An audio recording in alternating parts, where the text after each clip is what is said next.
શ્રી ગણેશાય નમઃ. જય શ્રી કૃષ્ણ, જય માતાજી. સ્વાગત છે તમારું અમારી યુટ્યુબ ચેનલમાં. મિત્રો, આજના વિડીયોમાં આપણે જોઈશું ઉત્તરાયણ એટલે કે ભીષ્મ પિતામહના મહાપ્રયાણનો દિવસ. બાણસૈયા પરથી આજના દિવસે યુધિષ્ઠિરને તેમણે મહાજ્ઞાન આપ્યું હતું તથા બાણસૈયા પર રહેલા ભીષ્મને યુધિષ્ઠિરે કયા સવાલો પૂછ્યા હતા તે જોઈશું તથા ભીષ્મ બાણસૈયા પર કઈ રીતે પડ્યા. આપને જો આ વિડીયો પસંદ આવે તો વિડીયોને લાઈક કરજો, શેર કરજો અને આપ જો અમારી ચેનલ ઉપર નવા હોવ તો અમારી ચેનલને સબસ્ક્રાઈબ જરૂરથી કરજો, જેથી કરીને નવા વિડીયોની માહિતી આપ સુધી તુરંત જ પહોંચી શકે. ધન્યવાદ. ઉત્તરાયણ કે મકર સંક્રાંતિ એવું નામ આપણા કાને પડે એની સાથે આપણા મનમાં સૌથી પહેલો શબ્દ આવે તે છે પતંગ. કેમ કે છેલ્લા કેટલાય વર્ષોથી ઉત્તરાયણ અને પતંગ એકબીજા સાથે અભિન્ન રીતે જોડાઈ ગયા છે. આજની યુવા પેઢી માટે તો આ પર્વ પતંગોત્સવથી વિશેષ કંઈ નથી. હા, વડીલોને કે વૃદ્ધો છે તેઓ ઉત્તરાયણના દિવસે દાન કરવાનું, તલ સાંકળી વહેંચવાનું, સૂર્ય ઉપાસના કરવાનું મહત્ત્વ સમજે છે. પરંતુ આ પણ ઉત્તરાયણની સંપૂર્ણ અર્થમાં ઉજવણી નથી. કેમ કે ઉત્તરાયણની સાથે બીજી પણ એક સકવર્તી ઘટના જોડાયેલી છે, જેને કારણે આ પર્વનું મહાત્મ્ય અનેક ગણું વધી જાય છે.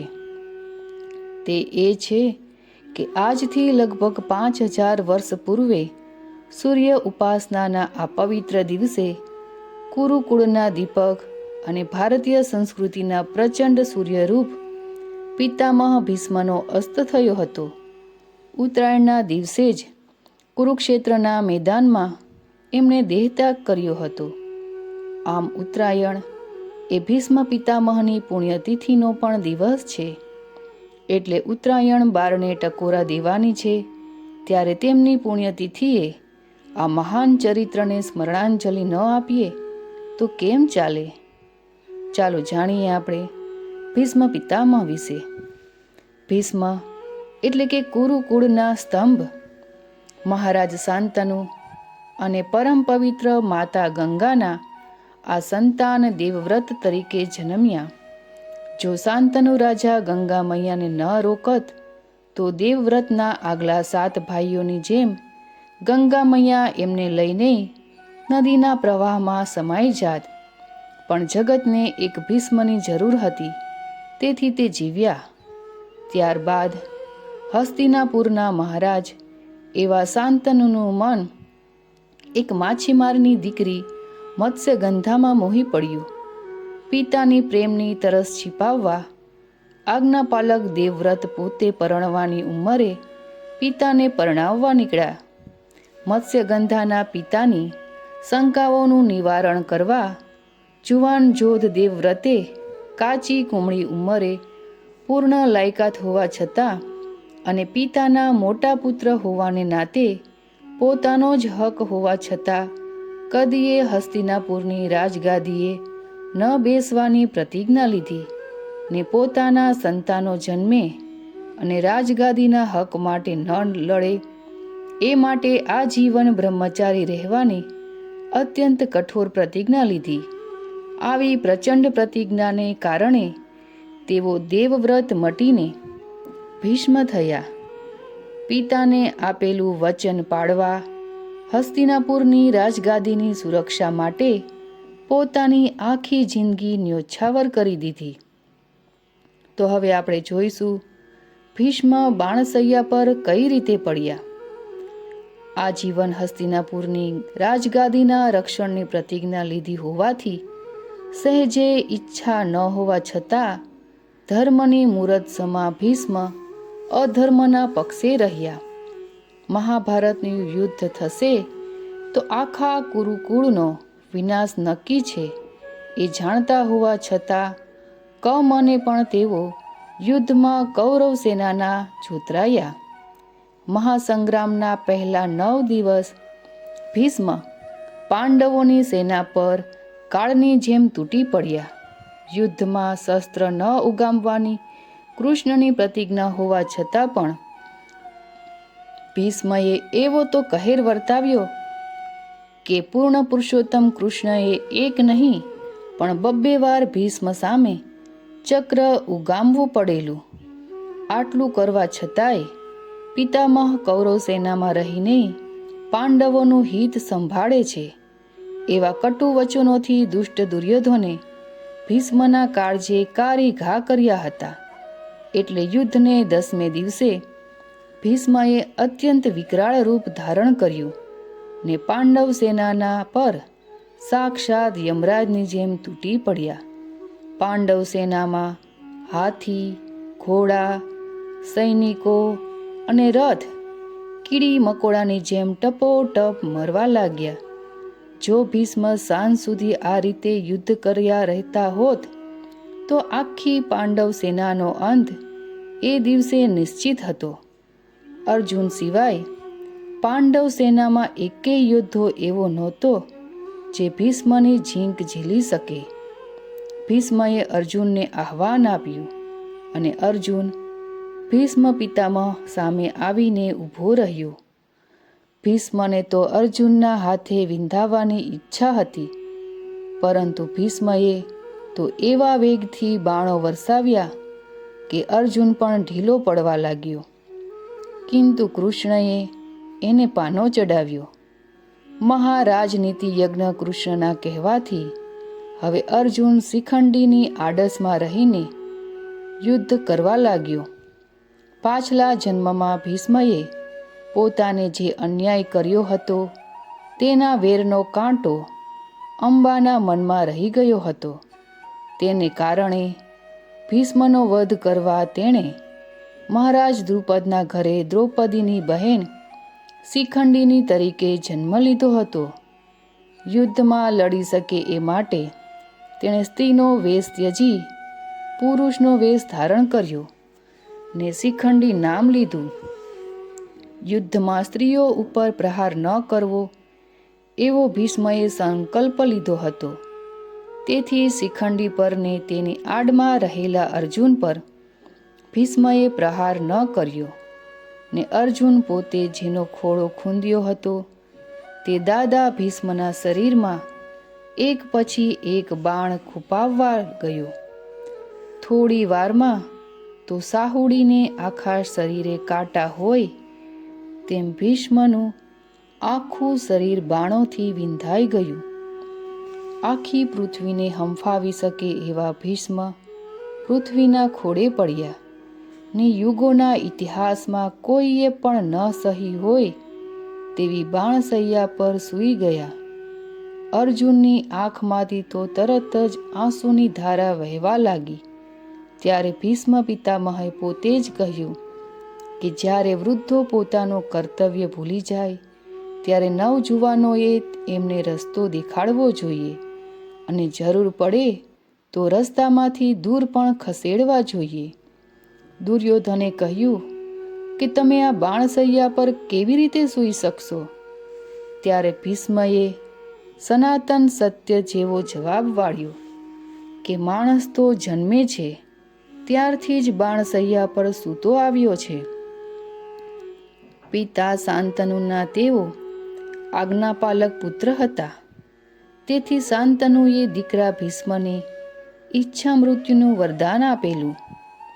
ભીષ્મ ઢળ્યા ત્યારે સૂર્ય દક્ષિણાયનમાં હતો, પરંતુ ઉત્તરાયણમાં પ્રવેશ કરે ત્યારે દેહ ત્યાગ કરવાની ઈચ્છા તેમણે વ્યક્ત કરી અને ત્યાં સુધી અપાર પીડા સાથે બાણોની કાળઝાળ પથારી પર પડ્યા રહ્યા.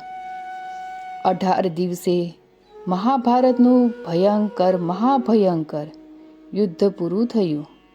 અભિમન્યુ, કર્ણ, દ્રોણ, દુશાસન, દુર્યોધન, શલ્ય બધા જ યોદ્ધાઓ વીરગતિને પામ્યા. 18 અક્ષોહિણી સેના મોતના મુખમાં હોમાઈ ગઈ. લાખો સ્ત્રીઓ વિધવા થઈ, લાખો બાળકો ન બાપા થયા, લાખો માતાઓના કુળદીપક ઉલવાઈ ગયા. ચારે બાજુ રડારોળ લાખો જીવોના ભોગે મળેલી હસ્તિનાપુરની રાજગાદી પર બેસતા પહેલે જ દિવસે એ રાજ્ય યુધિષ્ઠિરને ઝેર જેવું લાગવા માંડ્યું. તે નાસીપાસ થઈ ગયા. ત્યારે સ્વયં ભગવાન શ્રી કૃષ્ણએ કહ્યું કે આખી પૃથ્વી પર અત્યારે ભીષ્મ જ એક એવા જ્ઞાની પુરુષ છે જે શાસ્ત્રોમાં કહેવાયેલા બધા જ ધર્મોને જાણે છે. માટે તેમની પાસે જ્ઞાન મેળવી લોક કલ્યાણ માટે તેનો ઉપયોગ કરો. યુધિષ્ઠિર પોતાના ભાઈઓ દ્રૌપદી અને કૃષ્ણ સાથે રણભૂમિમાં ગયા. યુધિષ્ઠિરે પોતાની વ્યથા જણાવી કે તરત ભીષ્મ ગરજ્યા, યુધિષ્ઠિર, ખબરદાર, નાસી ક્યાં જાય? આ 18 અક્ષોહિણી સત્યનાશ કાઢ્યું, તે આખરે નાસી જવા માટે? તમે વિનાશ કરી સમાજના દ્રોહી બન્યા છો, એટલે નવા ભારતનું સર્જન પણ તમારે જ કરવાનું છે. પછી તો ઉત્તરાયણ આવી ત્યાં સુધી રોજ ભીષ્મ પાસે જઈને યુધિષ્ઠિરે જે પ્રશ્નો પૂછ્યા તે દરેકે દરેકના સચોટ ઉત્તરો ભીષ્મએ બાણસૈયા પરથી જ આપ્યા. યુદ્ધ શરૂ થતાં પહેલાં જ આકુળ વ્યાકુળ થઈ ગયેલા અર્જુનને જેવી રીતે કૃષ્ણએ ઊભો કર્યો તેવી રીતે યુદ્ધ પૂરું થયા પછી નાસીપાસ થયેલા યુધિષ્ઠિરને પિતામહ ભીષ્મએ પાનો ચડાવ્યો. સૂર્યદેવ ઉત્તરાયણ થયા એટલે ધૃતરાષ્ટ્ર, ગાંધારી, કુંતી, યુધિષ્ઠિર, અન્ય પાંડવો, મહાન બ્રહ્મર્ષિઓ અને રાજર્ષિઓ પણ ભીષ્મ પાસે આવ્યા. સૌને સુખ શાંતિથી રાજ્ય કરવા જણાવી જનાર્દન કેશવની આજ્ઞા લઈ ઈચ્છા મૃત્યુધારી ભીષ્મએ યોગ બળની મદદથી પોતાના પ્રાણોનો ત્યાગ કર્યો. કહેવાય છે કે 125 વર્ષના આયુષ્યમાં ભગવાન કૃષ્ણની આંખમાં માત્ર 2 વાર દુઃખના આંસુ આવેલા. એકવાર અભિમન્યુ હણાયો ત્યારે અને બીજી વાર ભીષ્મ સ્વર્ગે સિધાવ્યા ત્યારે. આવા હતા ભીષ્મ. તો મિત્રો, હવે આપણે જોઈશું બાણસૈયા પર રહેલા ભીષ્મને યુધિષ્ઠિરે કયા સવાલો પૂછ્યા હતા. તદ્દન જમીન દોસ્ત થયેલા હસ્તિનાપુરના રાજ્યને ફરીથી બેઠું કરવા અને કુશળ રીતે રાજવહીવટ ચલાવી શકે તે માટે યુધિષ્ઠિરે ભીષ્મને રાજધર્મ, મોક્ષધર્મ, આચાર ધર્મ, ધર્મના પાયા, ધર્મનું રહસ્ય, કર્મનું બળ, 4 પુરુષાર્થ વગેરે વિષયો પર અનેક સવાલો પૂછ્યા હતા.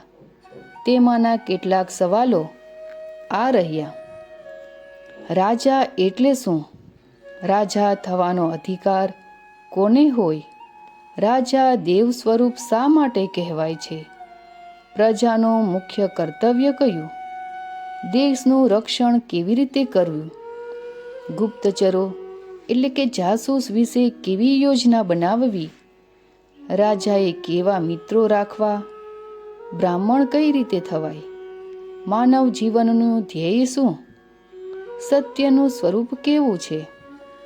અને ગૃહાશ્રમમાં રહીને સંન્યાસ લીધા વગર જ કોઈ રાજા મોક્ષને પામ્યો છે?